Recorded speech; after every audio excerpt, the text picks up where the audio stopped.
Hi, I'm Amar Excel. I'm going to show you how to define cell names in Excel. Here I have a spreadsheet open. Let's say we want to name this as a year. So I highlight this cell, go to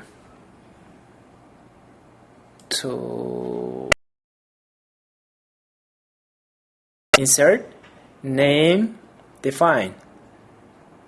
And I can name it any way I want, but make sure you don't have spaces.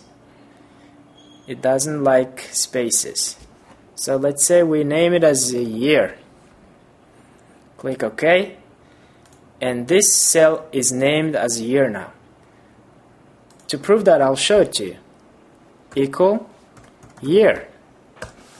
Look what's showing up, years of experience, because I named this cell as a year.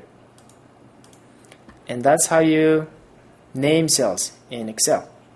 I'm Aring Sechan. Thank you for watching.